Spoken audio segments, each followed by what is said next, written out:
अच्छा बाबूजी,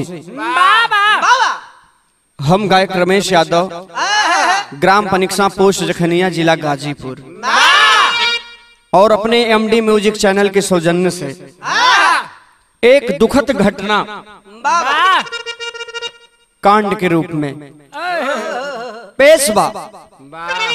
जैसन कि आप लोग जानेला, भगवान का महिमा अपरंपार है। जेके देलन त छप्पर फाड़ के ये दुनिया में घूम के जब देखबा, बहुत ऐसा लोग हो जेके दुतल्ला तीन तल्ला कई तल्ला मकान हो। यही धरती पर यही दुनिया में कुछ ऐसा गरीब होन हो बाबू जेके रोटी नहीं मिलत हो। गजब का करिश्मा हो मालिक का। लेकिन हमें 4 लाइन भूमिका से भाव लिखना पड़ा मास्टर।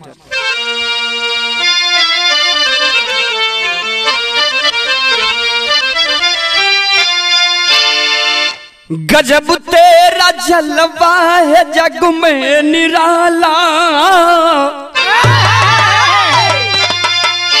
अरे किसी को हंसाया किसी को रुलाया, राई से पर्वत और पर्वत से राई, अरे दर दर कठो कर कोई है उठाया, गरीबों के गरीबी में बदनसीबी की झोली, हरी भरी बगिया को पतझड़ बनाया, कभी बाबूराम श्याम लाल कब का हो जाई, अरे खुशियों के आलम को मातम बनाया।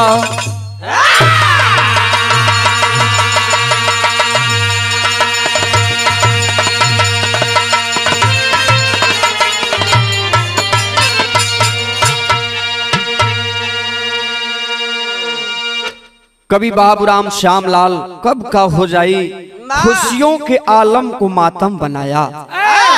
ए बाबू देखा ही मालिक बगिया एमे कब फूल खिली कब मुरझाई ये के केहू नहीं जानल।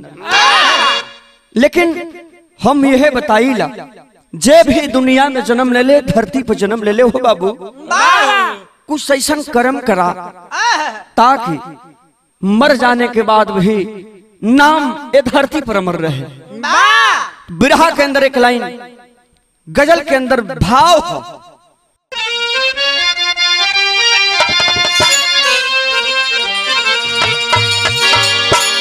कवि जी बड़ा सुंदर लाइन लिखलन है कि अरे जीवन के राहों में,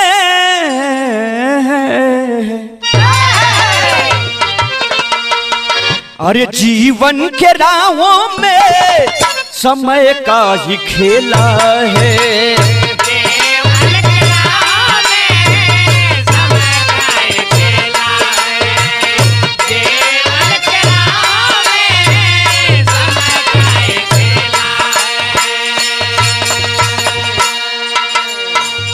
जीवन के राहों में समय का ही खेला है,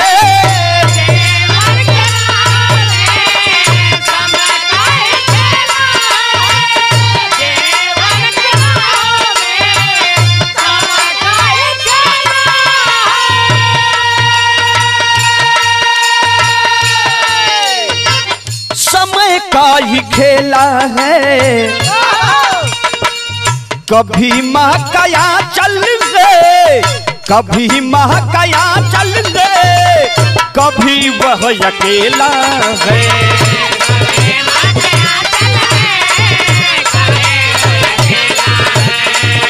कभी महकाया चल गए,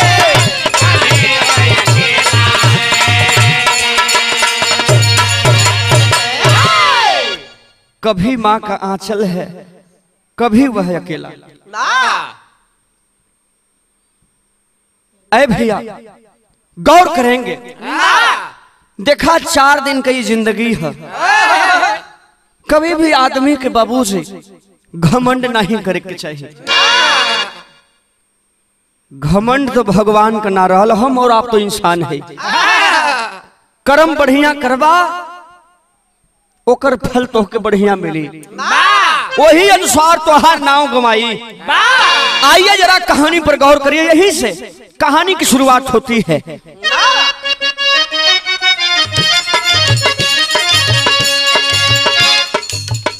सुनिए सुनाता सचमुच घटना अजीब है।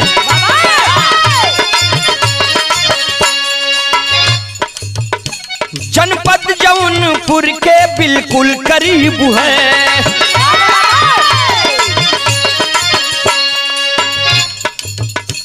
त्रिमुहानी राजपुर है जलालपुर थाना।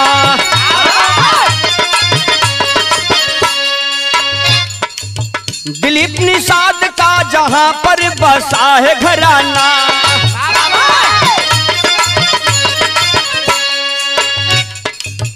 पत्नी उर्मिला सिंह जीवन को बिताते थे।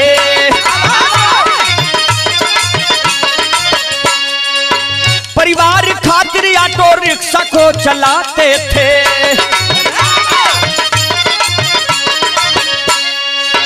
तीन बेटी 2 बेटा साथ में खुशहाल रहे।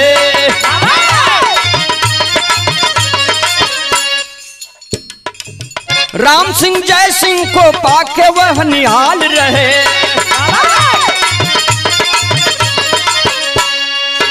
बड़े बेटे की शादी रानी संग रचाए हैं। कुछ दिन बाद बॉम्बे राम सिंह को पठाए हैं।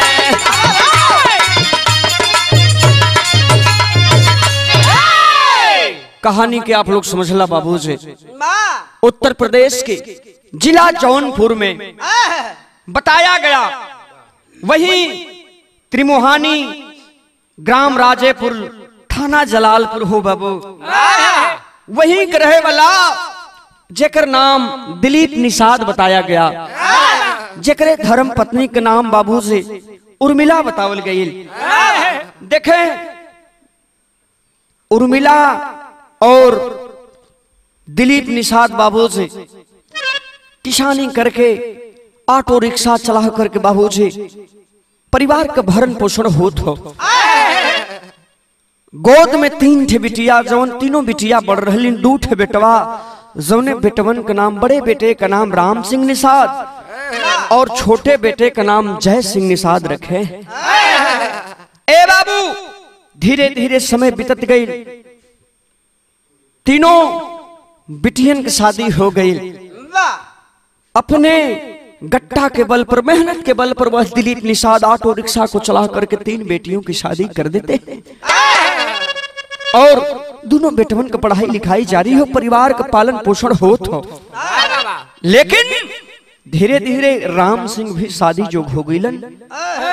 तो बाबूजी सोचलन हा कि हमार राम सिंह निषाद शादी जोग हो गईलन, कोनो बढ़िया लड़की देख के रिश्ता के तो कह के शादी कर देंगे। 2 ठे बेटवा होमन कमैया कहीं है, कुछ हमरो बाहर हल्लुक हो जाई।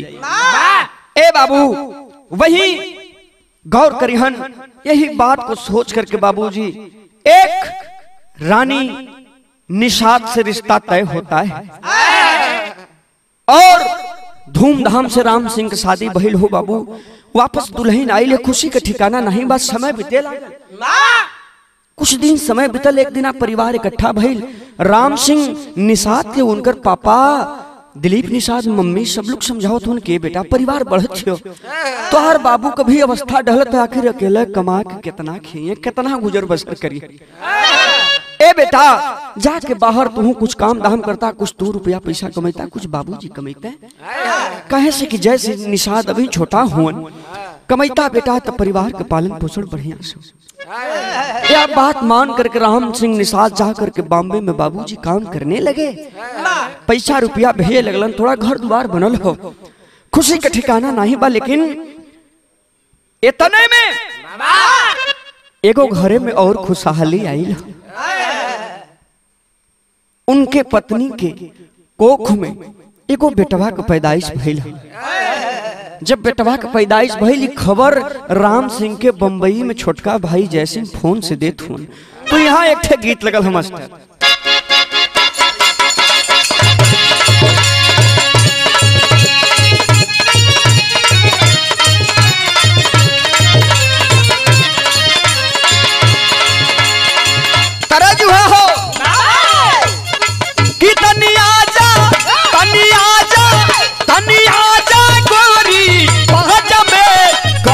जवानी माजा में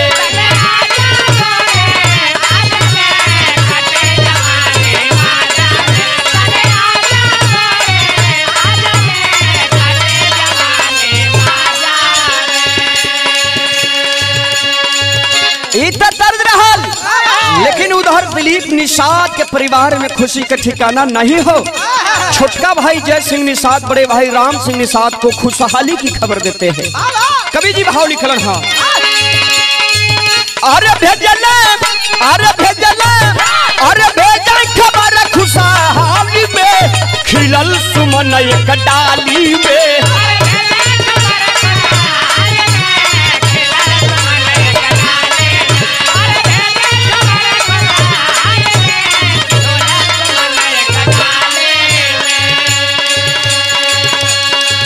ए भैया लइका भल हो। बड़े भाई राम सिंह निषाद कहते हैं कि अरे तक खुशी की बात हो, लिया के मीठा उठा बटवावा सोहर गवावा। और पहला हमार लइका है, बड़ा धूमधाम से बरही मनावल जाई, प्रोग्राम भी कैल जाई। क्या हौसला है। राम सिंह फोने पर जय सिंह से बतावत हुन, कलन के बरही के दिन जाके पंडित जी से पूछ के रख दा, तो रखायल हो तो भाव हो। खुशी खुशी बरही का दिन रखैले,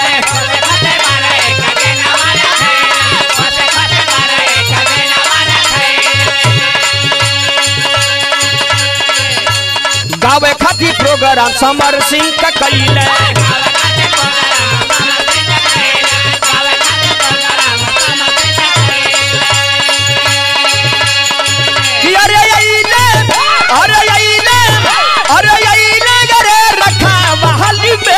खिलल सुमन एक डाली में।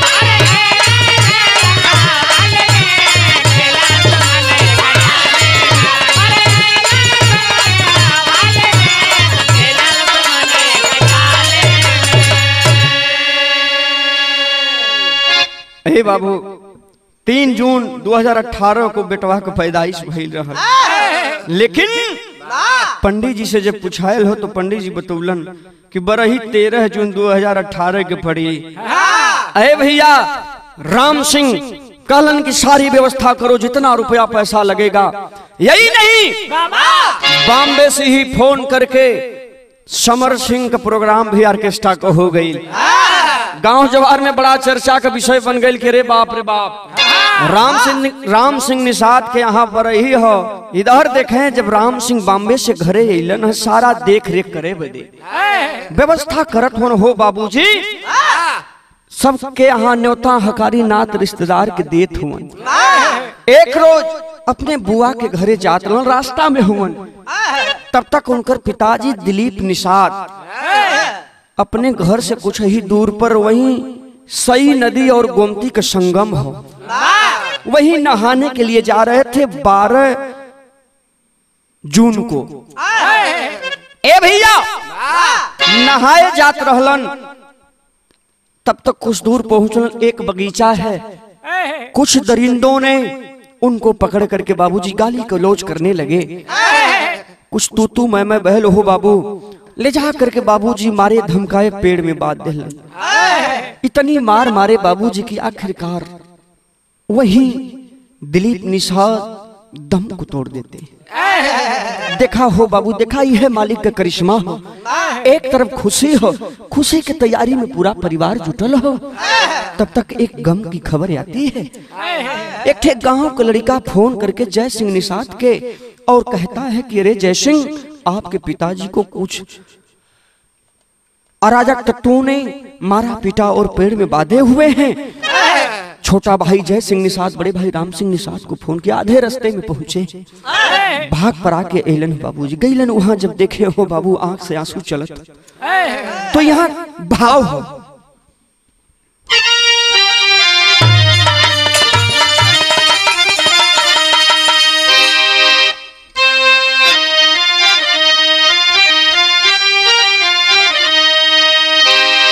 कि अरे छदवा के घेर लिहल, कि अरे छदवा के घेर लिहल आई के बादरिया हो।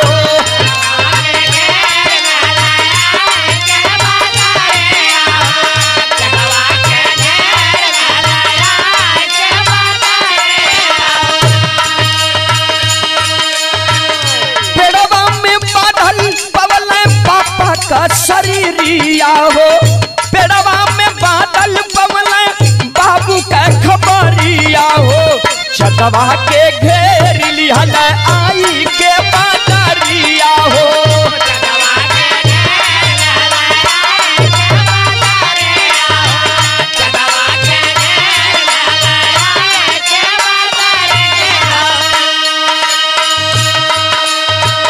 ए भैया कुछ दर्द याद और दोनों भाई आनंद फानन में वहां पहुंचते हैं। जब देखलन ए हालात में आंख से आंसू चलत हो और रस्सी खोल करके गाड़ी मंगवा करके हॉस्पिटल लेके जाते हैं। गड़िया से लेके हॉस्पिटल में गई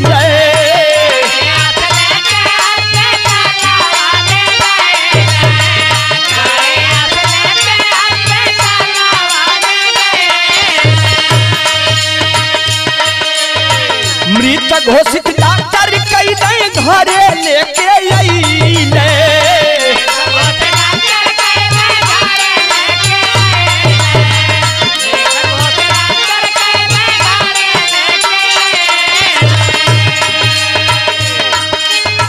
फेल भयल सारा प्रोग्राम वही बखरिया में। फेल भयल सारा प्रोग्राम वही बखरिया में। छदवा के घेर लिहल आई के बादरिया हो।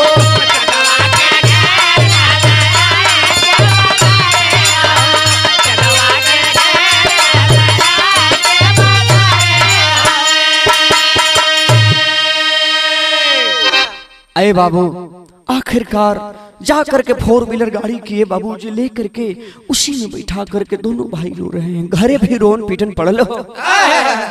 एक तरफ खुशी है, दूसरे गम की लहर दौड़ पड़ी। लेकर के बाबूजी जिला मुख्यालय हॉस्पिटल में जाते हैं। जहां पहुंचने के बाद डॉक्टर साहब ने चेक किए और वहां मृत घोषित कर दिए बाबूजी। दोनों भाई छाती पीट के रोए। गांवपुर के लोग समझा बुझा के घरे लेलन, लाश को लेकर के घरे आते हैं। मातम सब फैला हुआ है बाबूजी। सभी लोग वहां जुटे हैं, नात रिश्तेदार, लेकिन सब लोग समझावत बुझावत उन आखिरकार बाबू सारा प्रोग्राम फेल भेल और लाश को कफन दफन दे करके बाबूजी और ले जा करके उनका दाह संस्कार, अंतिम संस्कार सही गोमती का जहां संगम है उसी जगह श्मशान घाट पर बाबूजी अंतिम दाह संस्कार क्रियाक्रम बिताया गया। 13 बितौला के बाद हो बाबूजी धीरे धीरे कुछ समय बिताया है तो इधर जोनबा छोटा बेटवा जय सिंह सोचत हो इंटर की पढ़ाई कर रहा था बाबूजी। तेज तर्राक है, होनहार है जय सिंह निषाद। सोचने लगा कि अब हमारे पिताजी भी चले गए, बाबूजी हमारा रहतलन तो ऑटो रिक्शा चला के रुपया पैसा कमाता, कोनो टेंशन ना कोनो जिम्मेदारी नहीं रहल। लेकिन आखिरकार अब तो सारा देख रेख करना ही पड़ेगा। आखिरकार वह सोच रहा है, क्या सोच रहा है? मास्टर गीत बदल ली है।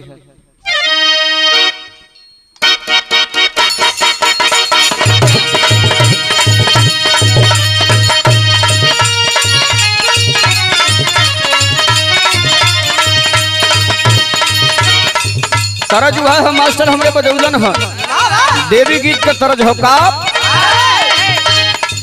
अरे निबिया के दरिया का डोलिया बनल बा, निबिया के डलिया के डोलिया बनल गई निबी के पतैया वहा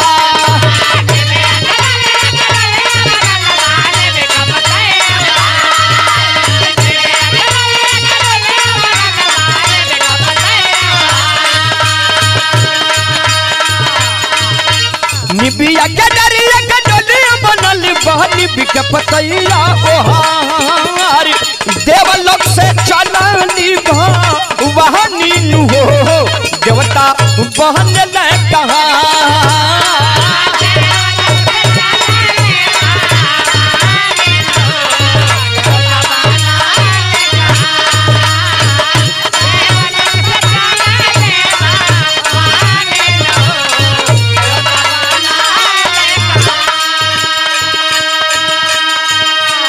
अरे भैया इधर राम सिंह सब कुछ बिताने के बाद बाबूजी चले गए बॉम्बे में जाकर के बाबूजी चेहरा पे उदासी है। आखिर काहे न उदासी हुई हो बाबू? माई बाबू भले अवस्था ढल जाए लेकिन परिवार के लोग यही सोचलन कि गार्जियन बल्कि माई बाबू कुछ करे या न करे, लेकिन दुआरे अगर बैठल न तो दुआरी के शोभा होलन। आखिरकार लेकिन चले गए बॉम्बे में जाकर के काम करना शुरू कर दिए। इधर छोटका बेटवा जयसिंह निषाद सोचत हो, यह सोचलस बाबूजी गुजर गई न चल के सखर चाह जाए सिंह करेला बिचार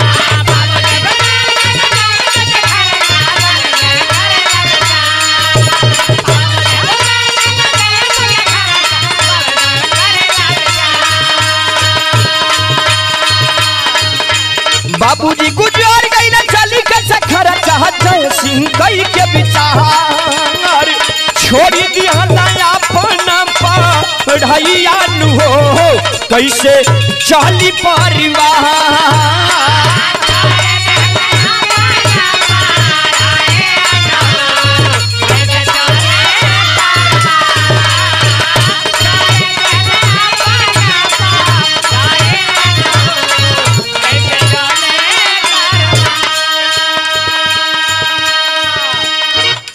इंटर कॉलेज में लगल पढ़ावे कोचिंग करावे सुबह शाम नहोरा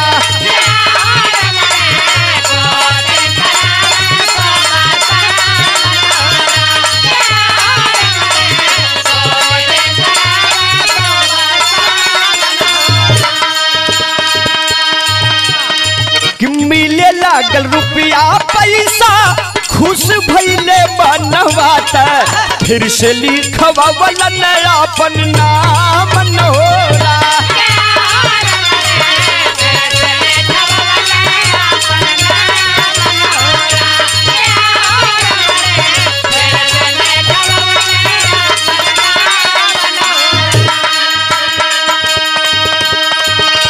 धीरे धीरे बीतल 2 साल का समय यहाँ भी धना बिगड़ना खेलवा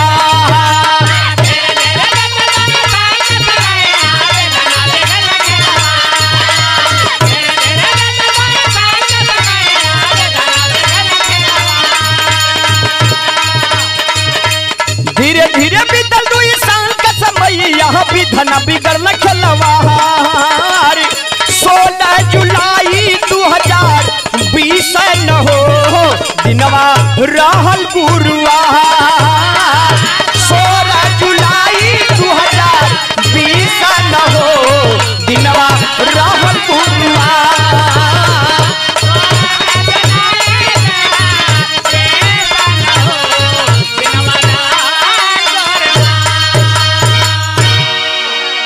अरे बाबू जयसिंह निषाद यही सब बात को सोच समझ करके बाबू से इंटर की पढ़ाई छोड़ करके काफी तेज तर्राक है बाबूजी जयसिंह निषाद, और उसी इंटर कॉलेज में जिसमें पढ़ाई कर रहा था बाबूजी उसी में बात विचार करके उसी में पढ़ाने लगा। पढ़ावे लगलन, कुछ उधर से रुपया पैसा मिले लगल और एक कोचिंग सेंटर खोल करके सुबह शाम बच्चों को कोचिंग कराने लगे। उधर से भी कुछ कई पैसा रुपया मिलने लगा। ए बाबू जब पैसा रुपया मिले लगल ओ नहार है जयसिंह निषाद सोचने लगा कि पैसा हम कुछ कमाते भैया भी कुछ कमात हुन, परिवार के जीविका चलत हो। तो आखिरकार फिर से वह जयसिंह निषाद बीएससी में गणित से जाकर के एडमिशन करवा लेता है और पढ़ने लगा और पढ़ाने लगा, दोनों काम चलत हो बाबूजी। फिर से थोड़ा सा खुशी वापस आइल हो, लेकिन बाबू हो फिर जैसे धीरे धीरे 16 जुलाई सन 2020 दिन गुरुवार का दिन आइल हो, एक बार राम सिंह निषाद और जय सिंह निषाद के परिवार के ऊपर कुदरत का कहर टूट पड़ा बाबूजी। ए भैया, दोनों भाई जय सिंह और राम सिंह निषाद बाजार गए थे, शाम के वक्त है। इधर माई हो धीरे धीरे दिन के समय बीतल, जब शाम बहिल झोपड़ी में नहीं गईलिन। तो यहाँ थोड़ा सा विदेशिया में भाव लिखे के मास्टर।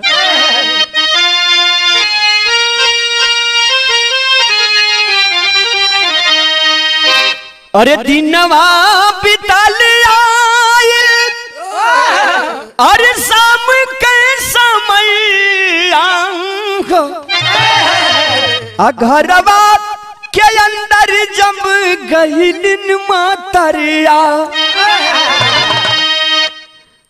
अब बैठल रहल सांप वही में,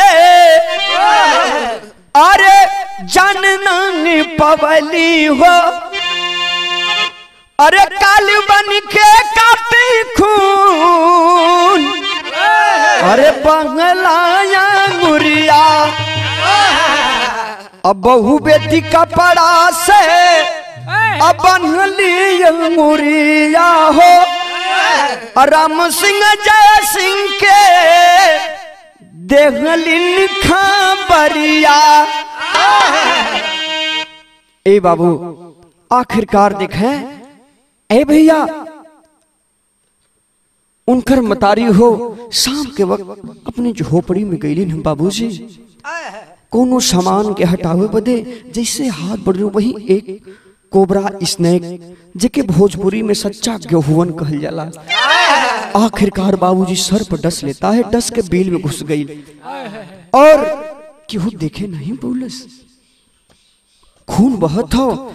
लेकिन उनकर बहू रानी निषाद, उनकर बिटिया सुनीता निषाद, दोनों जोनबा अंगुली की बात करके राम सिंह निषाद और जय सिंह निषाद दोनों बाजार गए हैं सब्जी लाने के लिए। फोन से खबर जब देहलन बाबू भाग पड़ा के आनंद फानन में आए और उठा करके गाड़ी से बाबूजी ले गए जोनबा जौनपुर जिला अस्पताल पे। वहां कुछ दवा ववा पिलवा करके लेके आते हैं, थोड़ा सा स्थिति में सुधार तो जरूर आई। घरे लैलन स्थिति में सुधार आई है, लेकिन जब धीरे धीरे आधा घंटा का समय बीतल बाबू, आखिरकार उनकर जबान जोनबा लड़खड़ाए लगल। तो यहाँ कबीर जी से, यहाँ कबीर जी के तेरी स्वभाव लिखे के पड़ल।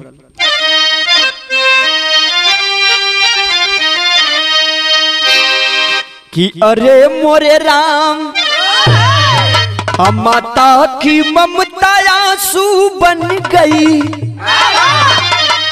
अरे माता की ममता आंसू,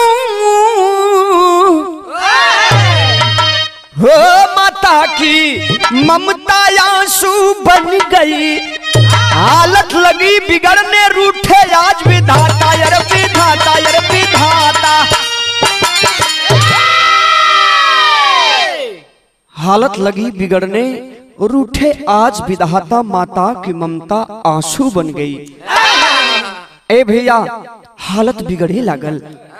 राम सिंह जय सिंह देखत हन कि माई हमार मूर्छित भइल है, बुलावत हन कि रे माई, माई आँख खोला। तो के पता है कि जब सांप उप काट लेला तो कम से कम 24 घंटा लोग सुते नहीं देलन। आँख खोला, लेकिन बाबूजी इधर तो आँख खुलत नहीं हो। तो देखें आखिर मालिक का करिश्मा देखें हो बाबू। तो यहाँ पहपट से भाव लिखे के पड़ल।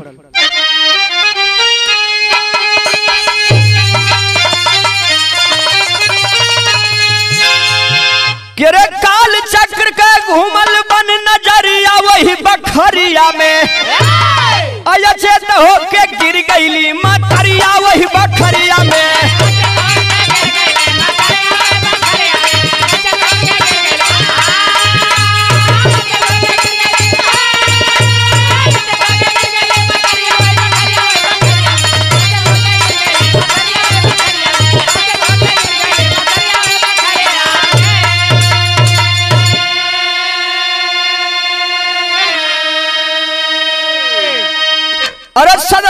हॉस्पिटल जौनपुर में अरे माता को लेके आए हैं। लाभ मिला वहां पर कुछ ना, झाड़ फूक को ढाए हो, आंसू भरल सबही के नजरिया वही बखरिया में। अब पोस्टमार्टम कब भइल बा तैयारिया वही बखरिया में। अरे भैया फिर आनंद फानन में 4 व्हीलर मंगवा करके कुछ गांवपुर के लोग मिल करके और जौनपुर फिर जिला सदर हॉस्पिटल लेके जाते हैं। लेकिन वहां जैसे पहुंचते हैं बाबूजी, डॉक्टर स्थिति देख करके और मृत घोषित कर देते हैं। यही नहीं, मृत्यु प्रमाण पत्र भी दे देते हैं। लेकिन विश्वास नहीं हो, घर पर लेके आए, तमाम लोग जुटे हैं और कह रहे हैं कि अरे वहाँ एगो बाबा हो, बड़ा बढ़िया झाड़ फूक करे ना, विष निकाले ना, हो सकता कि काज नहीं जी जाए। तो आखिरकार मरता क्या नहीं करता, विपद का मारा है। राम सिंह और जय सिंह दौड़त हुन बाबूजी जा करके और एक बाबा थे उनको बुला लाए, झाड़ फूक करवाते हैं, कोई परिवर्तन नहीं भइल। आखिर क्या पछताना होगा जब चिड़िया चुग गई खेल। ए बाबू कई जगह 4 व्हीलर से लेकर के जाते हैं, झाड़ फूक करवाए, लेकिन कौनो अंतर नहीं भइल। लास्ट में बाबूजी वहां आखिरकार लाश द्वारे पर रखल, सब लोग रोवत हुए, नात रिश्तेदार सब लोग वहां जुटे हैं। यही नहीं, वहां विधायक महोदय, एसडीएम महोदय, पुलिस प्रशासन के लोग वहां पहुंचे। माई उर्मिला के नाम से कुछ जीवन बीमा रहे हो बाबू। जीवन बीमा वालों को जब खबर गई है तो कहते हैं कि नहीं, ऐसे मान्य नहीं होगा, पोस्टमार्टम का रिपोर्ट चाहिए। तो आखिर पुलिस बल से बात करके विधायक जी ने बात करवा करके उस लाश का पोस्टमार्टम हुआ और उसमें सच्चाई यही निकली कि इनको सर्प काटने से इनकी मौत हुई है। वह सर्टिफिकेट मिला बाबूजी। लेकिन देखें, लाश को कफन दफन दे करके और दोनों भाई विचार किए कि वहीं जहां अपने 2 साल पहले अपने पिताजी का अंतिम संस्कार किए थे, उसी घाट पे अपने माताजी का भी संस्कार किया जाए। लाश को कंधा दे करके लेके चलन तो आल्हा से भाव लिखल पड़ा।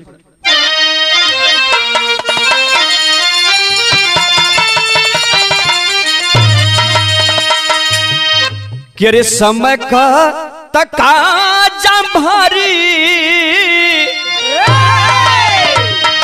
कि समय का तकाजा भारी होला दुनिया में बाबू।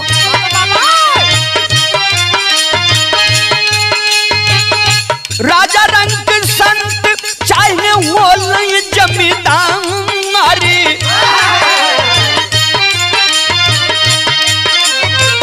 चल गई मतारी छोड़ी स्वर्ग के नगरिया बाबू।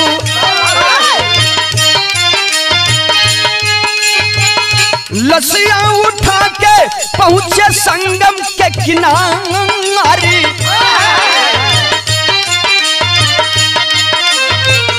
गाँवपुर का सब लोग रहलन मौका पर बाबू।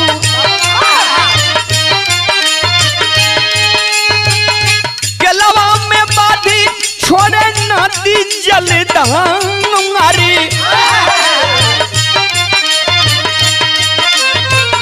सपवा मिलन बैठल वही घर वही में बाबू।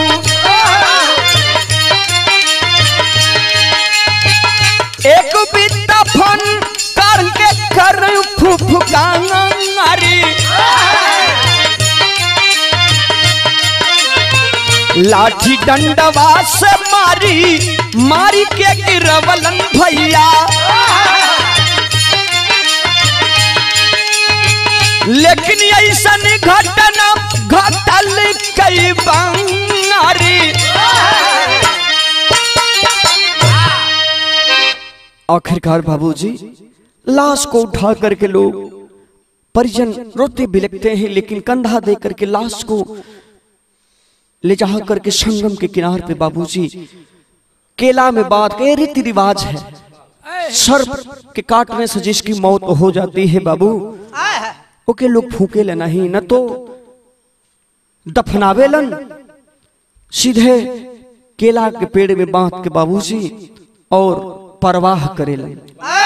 केला के पेड़ में बांध करके उर्मिला देवी को जय सिंह राम सिंह आंखों में आंसू है बाबूजी, आज काहे नहीं आंसू रहे बाबूजी। 2 साल पहले पिता चले गए और 2 साल बाद माई भी चल गई।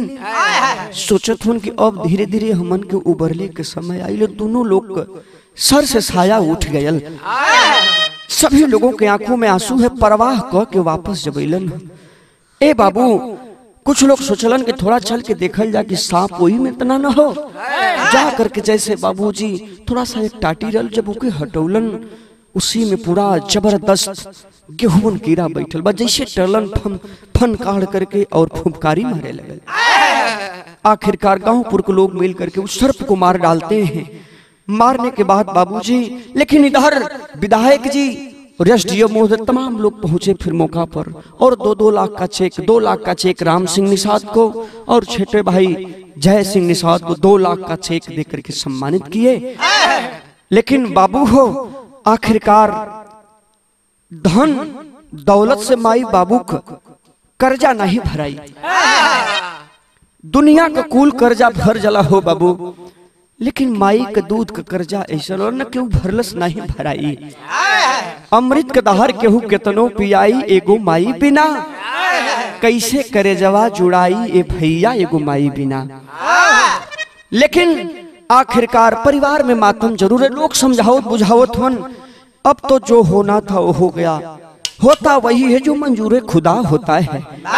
दोनों भाइयों के समझावत बुझावत हन कि अब आपस में एकता बना के और बढ़िया से कमा तमा के परिवार का प्रोग्रेस करा।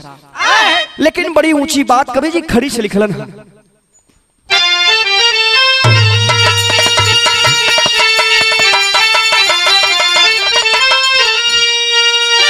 कि धन दौलत आए दिन, अरे माया के बजरिया मिलेंगे, लेकिन दुनिया में फिर से नामा तरिया मिली है।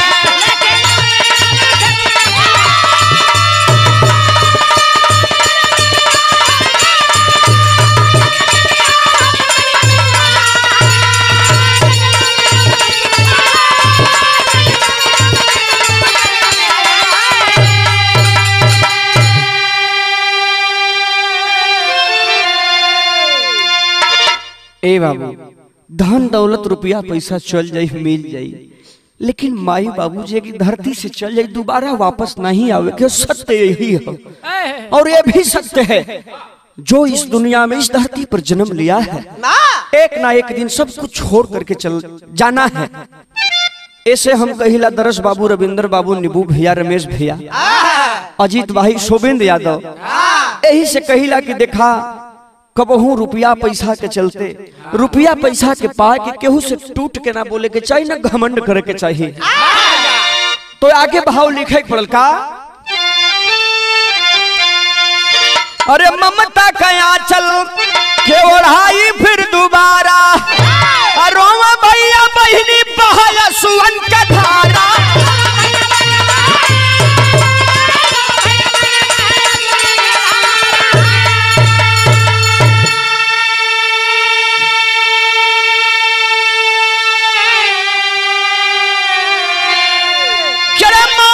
शिक्षा गुरु लगन के बखरिया मिलेंगे, लेकिन दुनिया में फिर से नाम तरिया मिली है।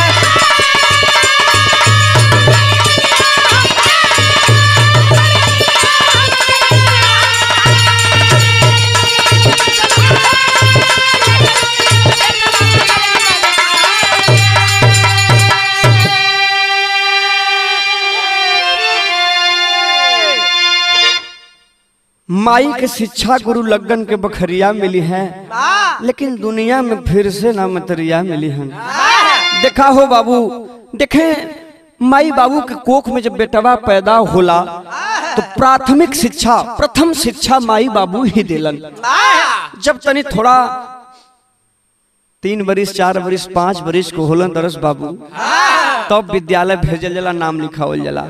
लेकिन बेटवा जब पैदा थोड़ा होशियार हो तो माइये बाबू सिखाई हैं कि आई दरस तोहार काका हो, रविंदर तोहार चाचा हो, निब्बू भैया तोहार दादा हो, रमेश भैया तो बाबा लगे। ए भैया, तो प्रथम शिक्षा माँ पिता के ही ओर से मिलती है। यह हमार बिरहा रहल। तो बिरहा का लास्ट लाइन, गुरु बिहारी लगन जीवत राम फेर देवकी नंदन शिवधारी, बाबू राम कवि श्यामलाल मुन्ना किशोर सिंचाई फुलवारी। अरे माता की ममता आंसू बन गई, गाँव में रमेश माँ के जग में पावन नाता।